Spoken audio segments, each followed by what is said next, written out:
जय माता की दोस्तों, मैं हूँ योगिता। सुख समृद्धि चैनल पर आपका स्वागत है। मैं आज की इस वीडियो में संकष्टी चतुर्थी की व्रत कथा सुनाऊंगी। आप मेरे चैनल पर मेरे साथ बने रहिएगा।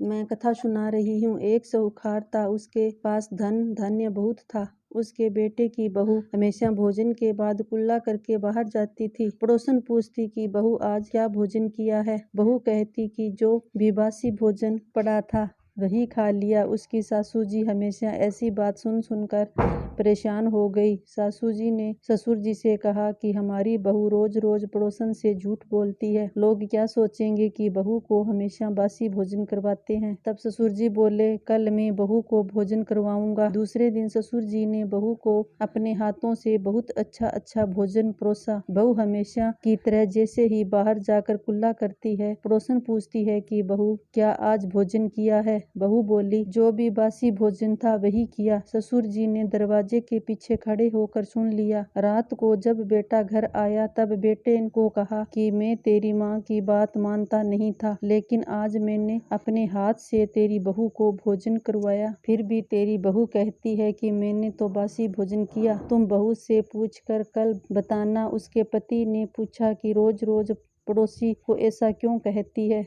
तब उसने कहा कि यह बासी कुसी भोजन ही तो है, क्योंकि आपने नहीं कमाया और न ही यह आपके पिता ने कमाया है, यह तो आपके दादा परदादा की कमाई है। तब बेटे ने कहा, मैं तो कमाने के लिए जाऊंगा। पिता बेटे से कहता है कि तुम क्यों जाते हो, मेरे घर में तो बहुत धन है। लेकिन बेटे ने पिता की बात नहीं मानकर वह तो परदेश कमाने के लिए चला जाता है। बहुत दिन हो जाते हैं। बहू एक दिन जब पानी के लिए जाती है, गली में सभी औरतें को पूजा करते हुए तथा कहानी सुनते हुए देखती है, तो वह पूछती है कि आप सभी औरतें यहाँ पर क्या कर रही हो। तब उन्होंने कहा कि हम सभी ने चौथ माता का व्रत किया है, हम उन्हीं की पूजा कर रहे हैं।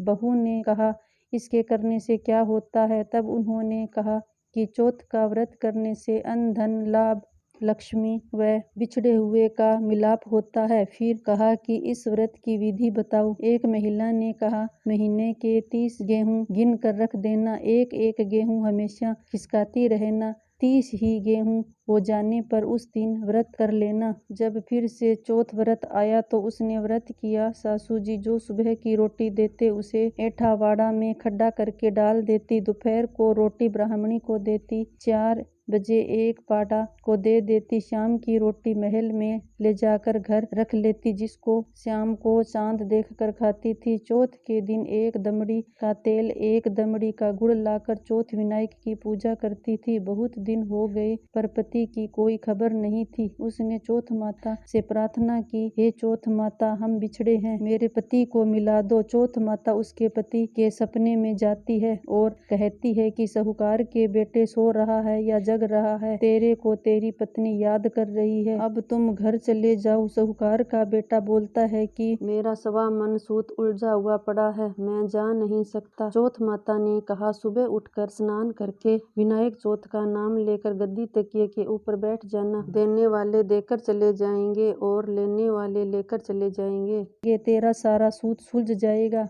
फिर तुम घर चले जाना। साहूकार का बेटा सुबह उठकर सपने में देखा तो उसी अनुसार स्नान करके साफ कपड़े पहनकर चौथ विनायक का नाम लेकर गादी पर बैठ गया। लेने वाले ले गए और देने वाले दे गए। सेठ ने उसके काम से प्रसन्न होकर बहुत सारा धन दिया। वह घर जाने के लिए रवाना हुआ तो रास्ते में एक सांप आग में जलने के लिए जा रहा था। उसके कंधे पर एक दुपट्टा था जो सांप को ओढ़ा दिया। सांप मुड़कर कहने लगा कि तुझे खाऊंगा। वह बोला, मैंने तो आपकी जान बचाई है और आप मुझे ही खाओगे। सांप बोला, मैं अपने 100 साल का जीवन समाप्त करने जा रहा था, तुम्हारे बचाने के लिए मुझे अब 100 साल का जीवन फिर से जीना पड़ेगा। साहूकार का बेटा बोला, मैं वापिस आऊंगा जब मुझे खा लेना, क्योंकि मेरी पत्नी व माँ मेरा इंतजार कर रही है। सांप ने कहा कि तुम मुझे वचन दो, आप मुझे घर आकर डस लेना। वह बोला, लेकिन तुम तो अपने महल में जाकर पलंग पर सो जाओगे, मैं सीधे पलंग पर नहीं चढ़ सकता। सांप ने कहा, वह बोला, मैं अपनी पत्नी की चोटी लटका कर सो जाऊंगा, तुम उसके सहारे पलंग पर चढ़कर डस लेना। इस प्रकार वचन देकर वह घर आ गया, लेकिन किसी से भी बात नहीं की। माँ बाप ने कहा कि आदतें तो जैसी थी वैसी ही है, इसमें कोई भी सुधार नहीं आया। इसके बाद वह गुमसुम अपने महल में जाकर बैठ गया। पत्नी बोली, इतने समय बाद आए हो और बात भी नहीं कर रहे हो। पति ने कहा कि आज मैं तो थोड़ी देर का मेहमान हूँ, आधी रात को मेरा बेरी दुश्मन आएगा और मुझे डस जाएगा। पत्नी बोली, आप चिंता मत कीजिए, आइए आप और हम चौपड़ पासा खेलते हैं। कुछ समय बाद पत्नी उठी और उसने पहले पगतिया पर बालू रेत, दूसरे पगतिया पर पुष्प, तीसरे पगतिया पर अंतर, चौथे पगतिया पर दूध, पांचवें पगतिया पर पेड़ा, इसी प्रकार सभी पगतियां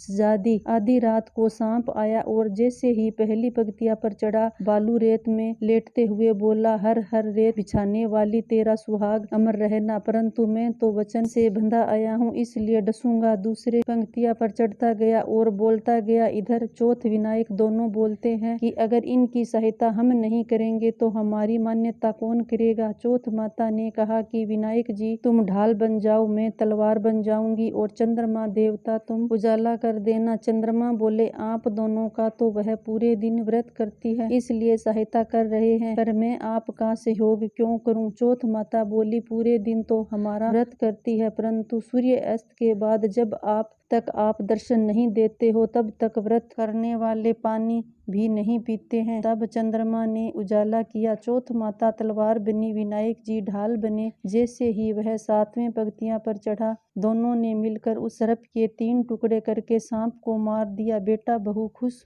हो गए कि हमारी मौत टल गई। गांव में एक बहन थी, सुबह होते ही आकर बोली कि माँ भाई आ गया क्या। माँ ने कहा, आ तो गया, पर वह गुमसुम था, किसी से बात नहीं कर रहा। बहन जल्दी जल्दी में ऊपर चढ़ने लगी तो पगतियों के ऊपर खून बहा हुआ देखा, तो कहने लगी कि माँ भाई को तो किसी ने मार दिया। ऊपर महल में भाभी कहती है कि बाईसा, आपके भाई को किसी ने भी नहीं मारा है, आपके भाई का शत्रु मरा है। आप तो दूध से पगतियां धुलाओ और भाई को गाजे बाजे के साथ नीचे उतारो। नीचे आकर पिता से पूछा कि मेरे जानने के बाद आपने कोई धर्म पुण्य किया था। पिता बोले, बेटा तेरे जानने के बाद मैंने तो कम तोलना शुरू कर दिया। माँ से पूछा तो बोली, बेटा तेरे जानने के बाद मैंने कुत्तों को रोटी देना बंद कर दिया। बहू बोली, मैंने व्रत किया। सासू जी ने कहा, मैं तो तेरे को 4 समय खाना खाने के लिए देती थी, फिर तुमने कैसे व्रत किया।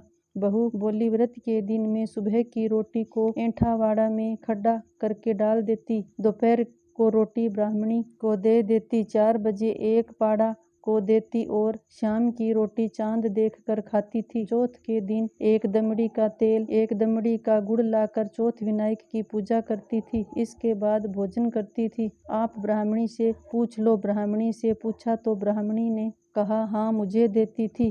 खड्डा खोद कर देखा तो सोने के चक्कर निकले। पाड़ा को पूछा तो पाड़ा भी हंसने लगा और फूल खिलने लगे। फिर पंसारी की दुकान पर चलकर पूछा तो उसने 1 दमड़ी के गुड़ तेल का हिसाब दिया।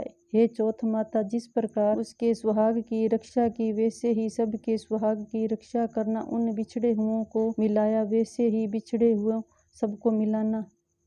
कहानी संपन्न हुई। मेरी छोटी सी वीडियो पसंद आई होगी तो आप मेरे चैनल को सब्सक्राइब करें, साथ में बेल आइकन को दबाएं, जिससे मेरी हर नई वीडियो की नोटिफिकेशन आपके पास सबसे पहले पहुंच सके। Thank you.